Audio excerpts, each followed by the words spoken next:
Apa 4 aset yang bisa bikin kamu kaya raya? Cari jawabannya di Akbarpedia.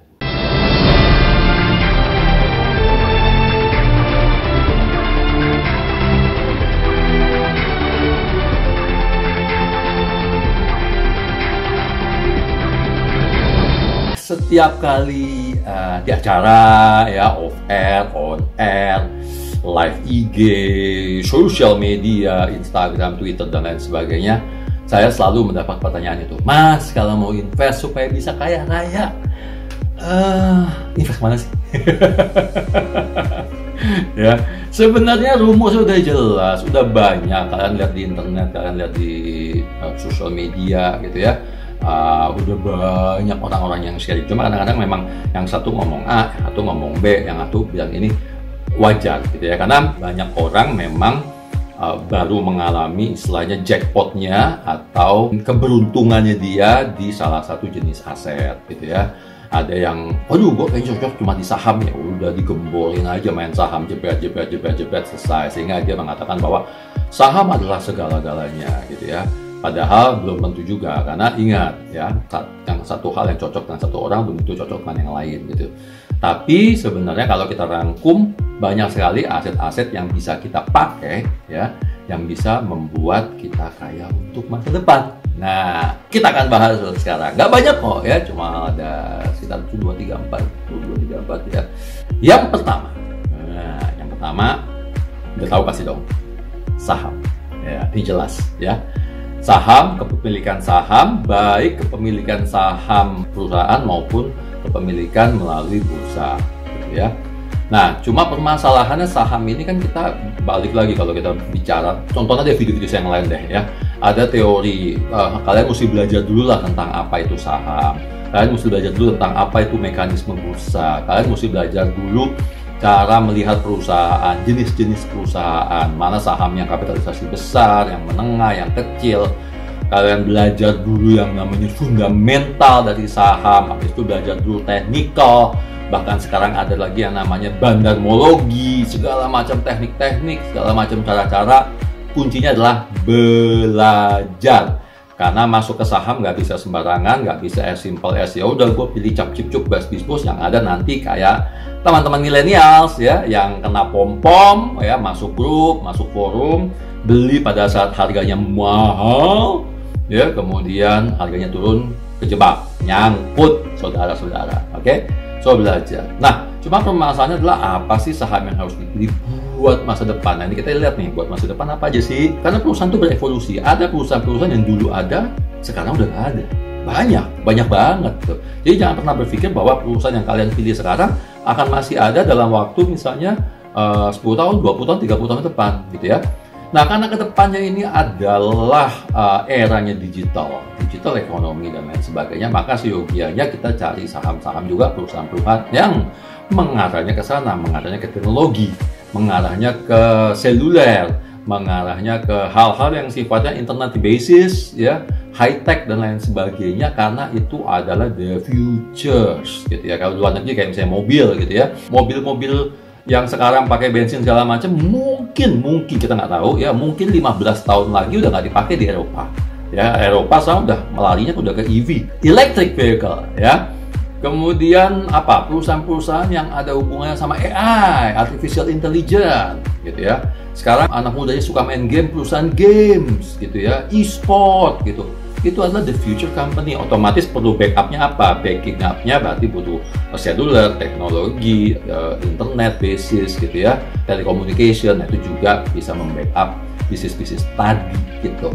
Meskipun masih ada perusahaan-perusahaan yang sekarang ada, kalau dia tidak bisa berevolusi, maka dia akan ketinggalan. Contoh perbankan, gitu ya, perbankan konvensional mungkin 15 tahun lagi udah mulai pudar. Gantinya apa? Gantinya internet banking, digital banking misalnya. Makanya sekarang udah mulai banyak nih bank-bank yang membuka divisi atau anak usaha atau beli lisensi baru untuk internet banking. Itu salah satu contohnya, ya. Yang kedua, online business. Nah, this is good, gitu ya. Kalian boleh kerja, tapi nggak ada salahnya juga punya hustle, ya, side hustle, punya side business, gitu ya. Semua orang sekarang bisa jualan online. ya, bisa sharing apa aja. Online bisnis tuh nggak harus jualan, nggak harus yang kalian punya toko, misalnya e-commerce gitu ya, di Bukalapak, Tokopedia, segala macam, nggak harus kayak gitu. Nggak harus kalian masak-masak, kemudian jualan di Instagram, nggak harus gitu. Itu that's one thing ya, that's one thing kalian bisa jualan. Tapi another thing adalah kalian tadi bisa sharing, ya, misalnya jadi YouTuber. Sekarang banyak banget orang yang sukses kaya raya di seluruh dunia hanya dari YouTuber, dari YouTube. Kemudian Instagram itu banyak. Sekarang udah mulai muncul seleb TikTok. Coba bayangin ya. Seleb Facebook ya. So jadi activity yang kalian bisa sharing di internet pun kemudian menghasilkan uang, itu pun juga bagian dari online business gitu ya. So jadi it's good if you have that one, karena itu akan mengenerate income buat kalian, terutama nanti akan jadi passive income kalau kalian bisa monetize dari online business kalian. Oke.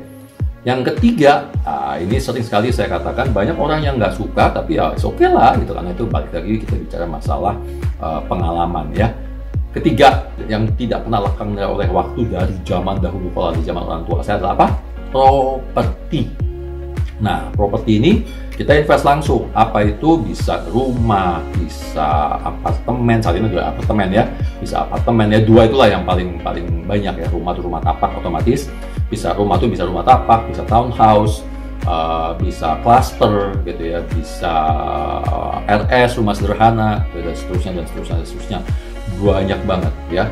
So, jumlah rumah terbatas, properti terbatas, aset terbatas, harga pasti naik gitu ya. Cuma memang harus jangka panjang, meskipun dia akan bisa naik turun gitu ya. So, properti itu menjadi tetap menjadi potensi ya. Kalau kalian belum punya uangnya, invest langsung, kalian bisa mulai dengan kerja dulu di agen properti. Misalnya kan memotivasi tuh, dan komisinya kan lumayan gitu ya. Nah, dari situ kalian bisa mulai ngincer nih mana nih kira-kira gitu ya, bisa investasi di properti, bisa bahkan menjadi pengembang properti. Beberapa teman saya itu menjadi pengembang properti juga, itu bisa juga.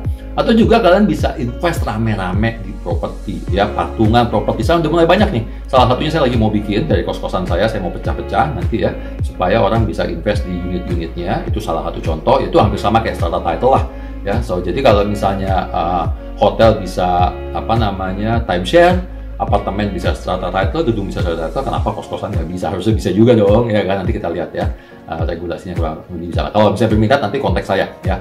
Nah, ada juga kalau kalian nggak mau invest langsung properti karena ngerasa biaya cukup mahal, kalian bisa masuk namanya REITs, Real Estate Investment Trust. Ini sama seperti reksadana, kalian masuk ke sana, kemudian uangnya diinvestasikan ke project properti atau perusahaan-perusahaan berhubungan sama pembangunan gitu. Kita lihat nomor 4 atau yang terakhir, invest kemana? Komoditi ya, oil itu udah pasti ya, kemudian pertambangan ya, oil and gas, kemudian gold itu komoditi juga ya, air itu komoditi karena kebutuhan hidup ya. Makanya bisnis air, kalau ada perusahaan air yang go public ya, beli sahamnya gitu. Kemarin udah go private sih dia gitu, kalau enggak wow gede banget. Makanya kenapa di go private ya, karena untungnya buat gue aja, nggak mau dibagi-bagi gitu ya. Termasuk juga cryptocurrency itu termasuk dalam kategori meskipun dia currency ya, tapi juga masuk dalam kategori komoditi. Di banyak negara jadi diakui sebagai komoditi. So itu adalah salah satu aset bisa kita beli, bisa kita invest langsung, atau kita bisa invest melalui tadi perusahaannya ya, melalui saham yang jadi ke saham yang pertama di awal ya. Kayak kalau gold kan kalian bisa beli langsung ya kan, bisa beli emasnya, bisa pegang fisiknya, bisa punya tabungan emas atau bisa nyicil emas ya. Kemudian Bitcoin, Ethereum, Dogecoin, semua kripto kalian bisa beli langsung ya kan. Air, oke, bisa kita invest di perusahaan, atau kita bikin misalnya yang kecil-kecilan aja gitu ya, bisnis air, atau misalnya saya ada air isi ulang kan, refill, nah itu juga bisa. That's another business opportunity. Pokoknya berhubungan dengan komoditi itu, that's the future. Oke. Karena kenapa? Peribahasa mengatakan, ini orang bule bilangnya ya, rich people says work hard, jangan lupa kerja keras ya, ini kata-kata orang kaya ya, work hard and put your money on assets so you make additional money while you are sleeping. Kurang lebih artinya adalah si orang kaya ini bilang, lo kerja keras yang banyak-banyak ya, yang pokoknya menghasilkan income yang banyak, uangnya taruh di aset, sehingga kamu bisa dapatin duit lagi ketika kamu lagi tidur. So your asset work for you. Oke? So kalau kalian suka dengan video ini, jangan lupa untuk like, pencet subscribe, jangan lupa si bell, lonceng-lonceng itu ya. Kemudian bagikan ke teman-teman yang lain supaya teman-teman yang lain juga bisa ikut belajar. Terima kasih.